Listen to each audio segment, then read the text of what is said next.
Hola, ¿qué tal? Sé bienvenido a una nueva entrega del Camino de las Ánimas. Esta vez quiero narrar para ti un cuento clásico de terror del maestro Howard Phillips Lovecraft. Detrás de este cuento, que fue escrito en 1926 y publicado hasta 1928, se esconde una serie de misticismos.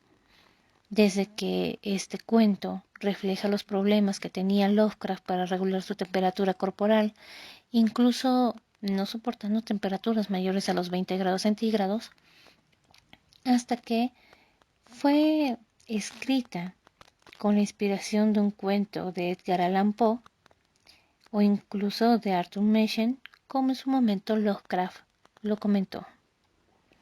Este cuento fue escrito en Nueva York durante la estadía del maestro del terror junto con su esposa Sonia.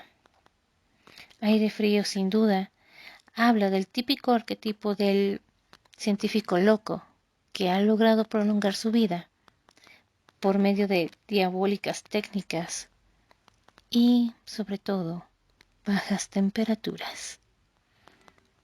Acompáñame a darle lectura a este hermoso cuento de terror. Me piden que explique por qué temo las corrientes de aire frío, por qué tiemblo más que otros al entrar en una habitación fría. Parece como si sintiera náuseas y repulsión cuando el fresco viento del ocaso se desliza entre la calurosa atmósfera de un apreciable día otoñal. Según algunos, reacciono frente al frío como otros lo hacen frente a los malos olores, impresión que no negaré. Lo que haré es referir el caso más espeluznante que me ha sucedido, para que ustedes juzguen en consecuencia si constituye o no una razonada explicación de esta particularidad. Es una equivocación creer que el horror se asocia íntimamente con la oscuridad, el silencio y la soledad. Yo lo sentí en plena tarde, en pleno ajetreo de la gran urbe y en medio del bullicio propio de una destartalada y modesta pensión, en compañía de una prosaica patrona y dos fornidos hombres. Verán, en la primavera de 1923 había conseguido un trabajo rutinario y mal pagado en una revista de la ciudad de Nueva York, y viéndome imposibilitado de pagar una sustanciosa pensión, me mudé a una de un precio razonable. Obviamente, pasé por otras que tuvieran cualidades de mínima limpieza, mobiliario decente o bien un poco más baratas. Pronto vi que no quedaba más remedio que elegir entre las múltiples malas opciones que ya tenía. Pero tras un tiempo vi una casa situada en la calle 14 Oeste que no me desagradó del todo, menos viendo todas las demás pensiones en las que me había alojado antes. El lugar en cuestión era una mansión de piedra rojiza de 4 pisos, que debía datar de fines de la década de los 1840 y estaba provista de un mármol cuyo herrumboso y descolorido esplendor era muestra de la exquisita opulencia que debió tener en otras épocas. En las habitaciones había amplios techos y estaban empapeladas con el peor gusto. Había un persistente olor a humedad y a dudosa cocina, pero los suelos estaban limpios, la ropa de cama podía pasar y el agua caliente apenas si se cortaba o salía fría, de tal forma que llegué a considerarlo como un lugar menos soportable para invernar, hasta que el día que pudiera volver a vivir en un lugar mejor. La patrona era una desaliñada y casi barbuda mujer española, apellidada Herrero. No me importunaba con habladurías ni se quejaba mucho de que tuviera la luz encendida a altas horas de la noche en el vestíbulo de mi tercer piso. Y mis compañeros de pensión eran tan pacíficos y poco comunicativos como desearía, tipos toscos y españoles en su mayoría, apenas con el menor grado de educación. Solo el estrépito de los coches que circulaban por la calle constituía una auténtica molestia para mi persona. Llevaré allí unas 3 semanas cuando se produjo el primer incidente extraño. Una noche, eso de las 8, oí como si cayeran gotas del suelo y de repente advertí que llevaba un rato respirando el acre olor característico del amoníaco. Tras escuchar un poco más atento y echar una mirada a mi alrededor, vi que el techo estaba húmedo y goteaba. La humedad procedía al parecer de un ángulo de la fachada que daba hacia la calle. Deseoso de cortar aquel origen, me dirigí apresuradamente a la planta baja para decírselo a la patrona, quien me aseguró que el problema se solucionaría de inmediato. El doctor Muñoz, dijo mientras recorría las escaleras arriba delante de mí. Ha debido derramar algún producto químico. Está demasiado enfermo para cuidar de sí mismo. Cada día que pasa está más enfermo.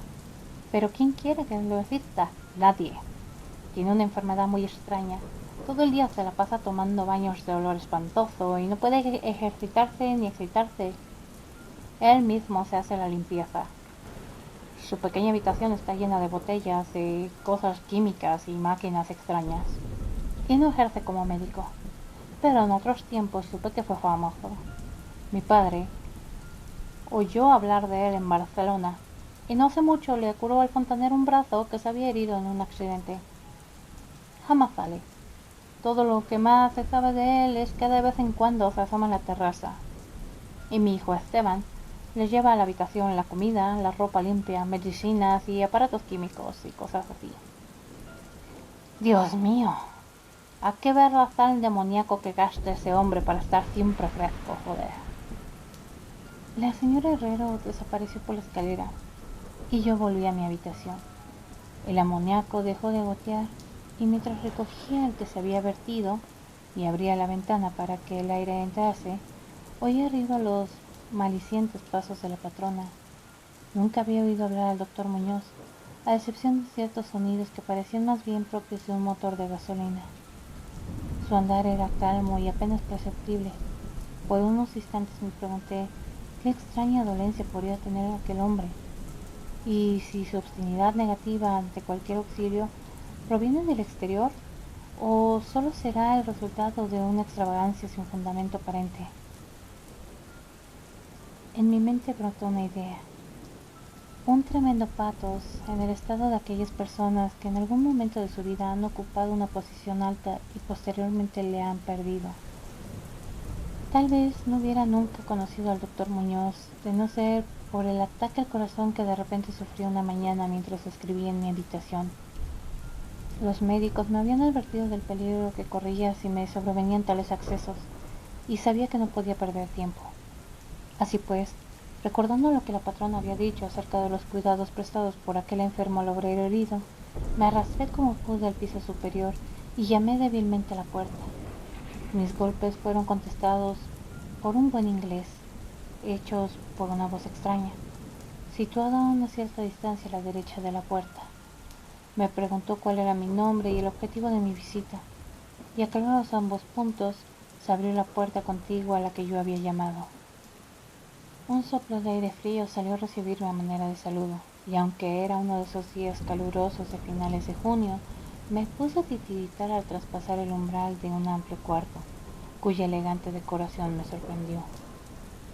Una cama plegable desempeñaba ahora su diurno papel de sofá, y los muebles de caoba, lujosas cortinas, antiguos cuadros y añejas estanterías hacían pensar más bien que ese era el estudio de un señor de buena crianza, en lugar de una habitación de una casa de huéspedes.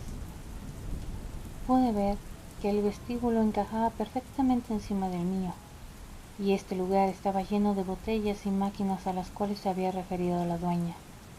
No era más que ahora el laboratorio de un doctor. En la principal habitación, que era muy espaciosa, estaba llena de confortables nichos y un amplio cuarto adicional de baño que le permitía ocultar todos los aparadores y engorrosos ingenios utilitarios. El doctor Muñoz, no cabía duda, era todo un caballero culto y refinado. La figura que tenía ante mí era de estatura baja, pero extraordinariamente bien proporcionada, y llevaba un traje formal, un rostro de nobles facciones, de expresión firme aunque no arrogante, adornada con una recortada barba de color gris metálico y unos anticuados quevedos que protegían unos oscuros y grandes ojos coronados una nariz aguileña. conferían un toque moruno a una fisonomía por lo demás predominante celtibérica. El abundante y bien cortado pelo, que era prueba de puntuales visitas al barbero, estaba partido con elegancia por una raya encima de su respetable frente. Su aspecto general sugería una inteligencia fuera de lo corriente y una crianza y educación excelente.